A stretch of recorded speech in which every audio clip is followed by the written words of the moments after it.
ಆತ್ಮೀಯ ವೀಕ್ಷಕರೇ, ಎಲ್ಲರಿಗೂ ನಮಸ್ಕಾರಗಳು. ಹಲವಾರು ವೀಕ್ಷಕರು ಮನೆಯಿಂದ ಶಾಲೆ ಎಷ್ಟು ಅಂತರ ದೂರದಲ್ಲಿ ಇರಬೇಕು, ಎಷ್ಟು ಕಿಲೋಮೀಟರ್ ವ್ಯಾಪ್ತಿಯಲ್ಲಿ ಶಾಲೆ ಇರಬೇಕು ಎಂದು ಪ್ರಶ್ನೆ ಕೇಳಿರುತ್ತಾರೆ. ವೀಕ್ಷಕರ ಈ ಪ್ರಶ್ನೆಗಳಿಗೆ ಉತ್ತರಿಸುತ್ತಾ ಈ ವಿಡಿಯೋ ಮೂಲಕ ಮನೆಯಿಂದ ಶಾಲಾ ವ್ಯಾಪ್ತಿ ಬಗ್ಗೆ ವೀಕ್ಷಕರಿಗೆ ಕೆಲ ವಿಷಯಗಳನ್ನು ಸ್ಪಷ್ಟಪಡಿಸುತ್ತಿದ್ದೇನೆ. ಬನ್ನಿ ವಿಡಿಯೋ ನೋಡೋಣ.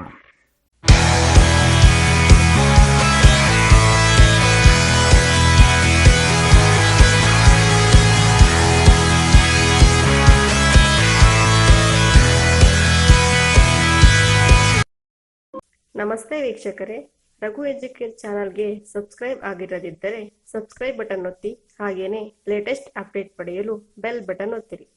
ವೀಕ್ಷಕರೇ, ಅರ್ಹ ಅಭ್ಯರ್ಥಿಗಳಿಂದ ಅರ್ಜಿ ಆಹ್ವಾನಿಸುವ ಮೊದಲು ನೆರೆಹೊರೆ ಶಾಲೆಗಳ ಅಂತಿಮ ಪಟ್ಟಿ ಹಾಗೂ ಅನುದಾನ ರಹಿತ ಅಂದರೆ ಖಾಸಗಿ ಶಾಲೆಗಳಲ್ಲಿ 25% ಪ್ರಮಾಣದಲ್ಲಿ ಲಭ್ಯವಿರುವ ಸೀಟುಗಳ ಸಂಖ್ಯೆಯನ್ನು ಇಲಾಖೆಯ ಅಧಿಕೃತ ವೆಬ್ಸೈಟ್ನಲ್ಲಿ ಪ್ರಕಟಿಸುತ್ತಾರೆ.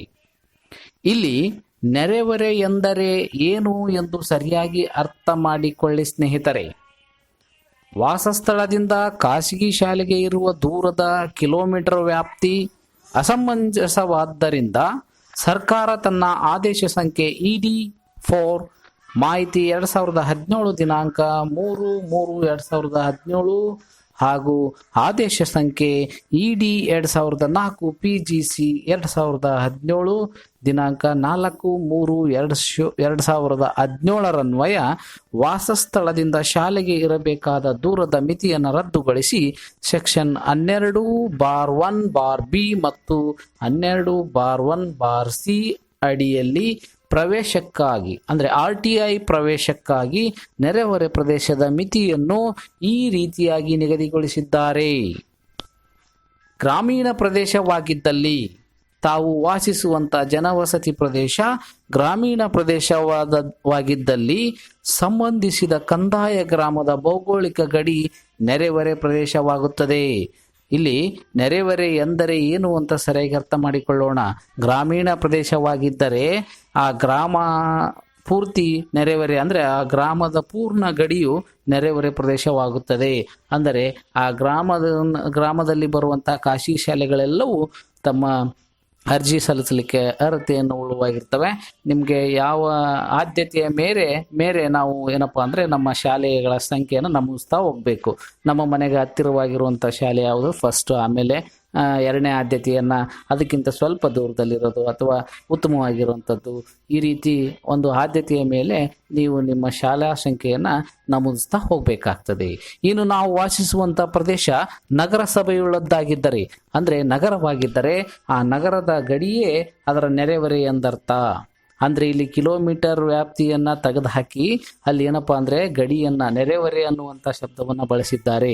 ಹೀಗಾಗಿ ನಗರಸಭೆಯಾಗಿದ್ದರೆ ನಗರದ ಗಡಿಯೇ ಅದರ ನೆರೆಹೊರೆ ಆಗಿರುತ್ತೆ. ಅಂದರೆ ನಗರದಲ್ಲಿ ಬರುವಂಥ ಎಲ್ಲ ಶಾಲೆಗಳು ನಿಮಗೆ ಅರ್ಜಿ ಹಾಕಲಿಕ್ಕೆ ಅರ್ಹತೆಯನ್ನು ಪಡೆದುಕೊಂಡಿರುತ್ತವೆ. ನೀವು ಅರ್ಜಿ ಹಾಕಬಹುದು. ಆದರೆ ನೀವು ಅಲ್ಲಿ ಏನಪ್ಪ ಅಂದರೆ ಆದ್ಯತೆಯನ್ನು ಕೊಡಬೇಕಾಗ್ತದೆ.